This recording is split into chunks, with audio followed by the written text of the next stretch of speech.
This is CPM Precalculus Chapter 2, number 133.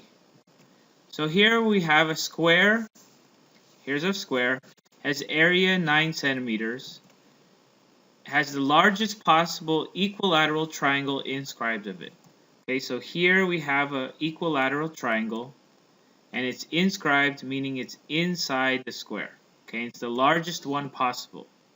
The triangle has vertices A, E, and F, right? A, E, and F, just like here in the diagram. And the square is A, B, C, D, so those are the vertices of the square, A, B, C, D. Okay, E is in between B and C, so E, just like it says, is between B and C. F is between C and D. F here is between vertices C and D. Okay, so part A asks, why can we say triangle ADF is congruent to triangle ABE? So first of all, where is triangle ADF? A here, D here, F here. So this is triangle ADF, and here's triangle ABE. How can we say those are congruent? Okay, well, you have to think back to geometry and what allows us to say two triangles are congruent. Well, let's go ahead and look at these triangles. ADF, well, we know all three sides of the equilateral triangle are congruent. So that means AE, right? Side AE is congruent to side AF. So we know AE is congruent to side AF, right? We know those two sides are congruent.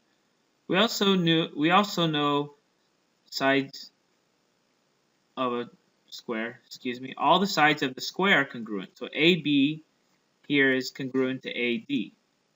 AD is congruent to AB, right?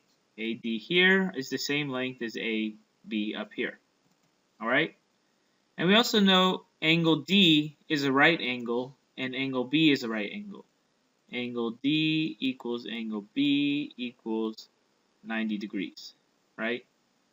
So based on this information, we can say the two triangles are congruent because they are both right triangles, right? They're right triangles, and they have equal hypotenuse angle lengths, right? The hypotenuse of the triangles are equal.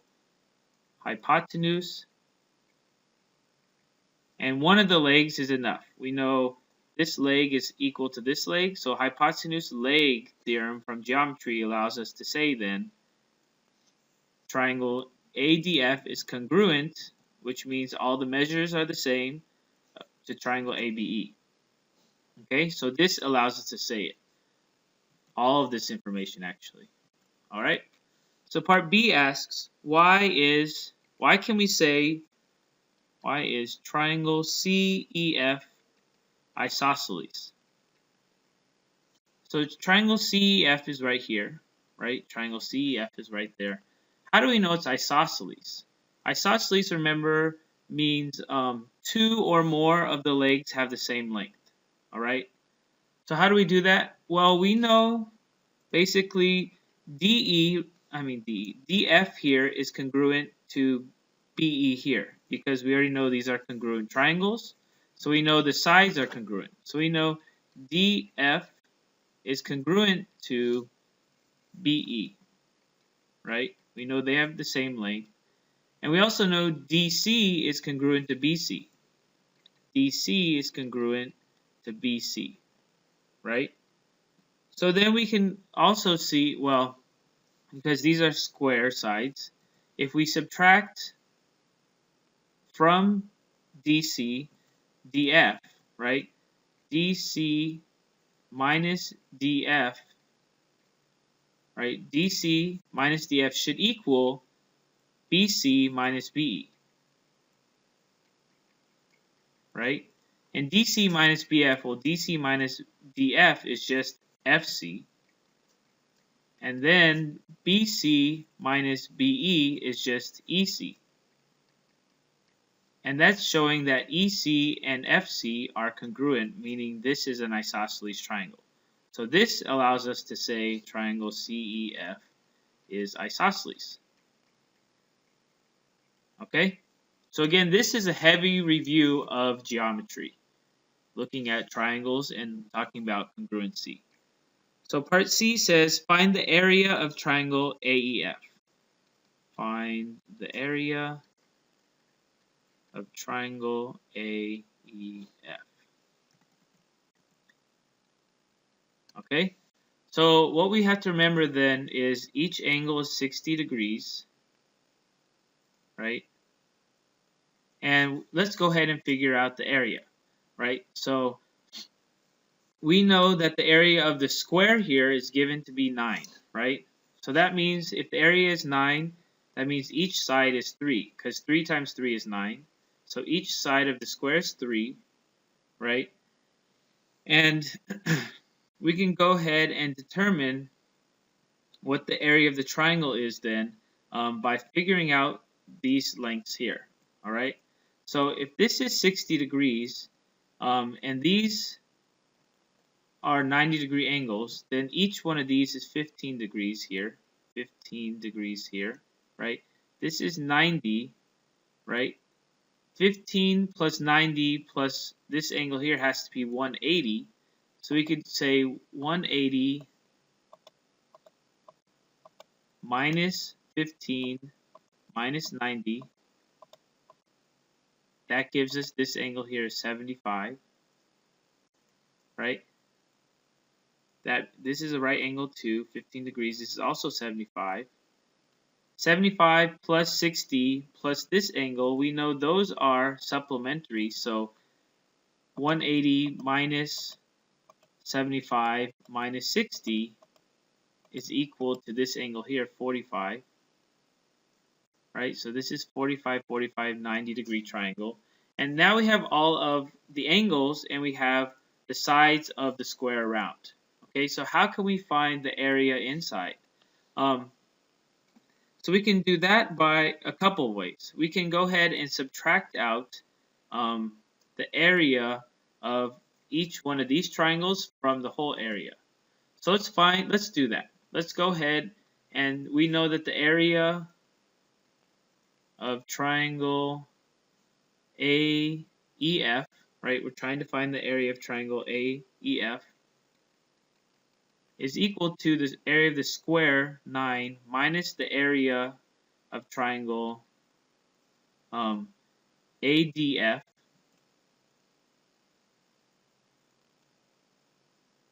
Whoa. Right? Let's get rid of the calculator. Minus the area of triangle ABE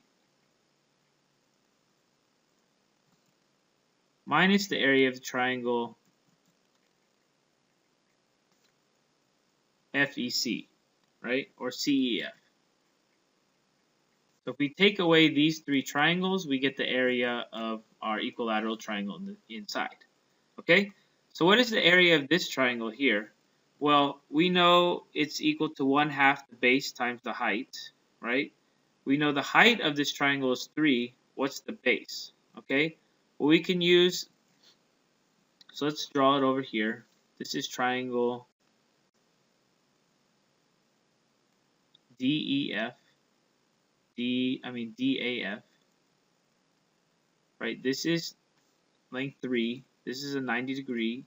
This is 15 degrees. And this is 75 degrees. Can we find the base? Well, yes, we can, looking at tangent of 15 degrees should equal to the opposite side, DF, over adjacent side, 3. So DF is equal to 3 times tangent of 15 degrees, right? So this side is right here. So we know we can go ahead and substitute that in for the area. The area of triangle ADF, is 1/2 the base. So 1/2 times 3 times tangent of 15 degrees times the height is 3, right? the area of triangle ABE is the same because those are congruent triangles, so minus 1/2 times 3 times 10, 15 degrees times 3 again, minus, so now let's find the area of triangle CEF, right? And we know that that's just the base times the height of this triangle. So let's go ahead and draw it here. We know these are equal in length. This is triangle CEF. And we know this whole side here is 3, right? 3. And so this side here is 3 minus what this was. So this side here is 3 minus 3, 10, 15 degrees. Okay? And this side is the same because they are congruent sides. So then we could know that the area of this triangle is 1/2 times the base, 3 minus 3, 10, 15 degrees, times the height, 3 minus 3, 10, 15 degrees. Alright? Alright, so we can plug all that in our calculator, and we're going to get the area of our triangle.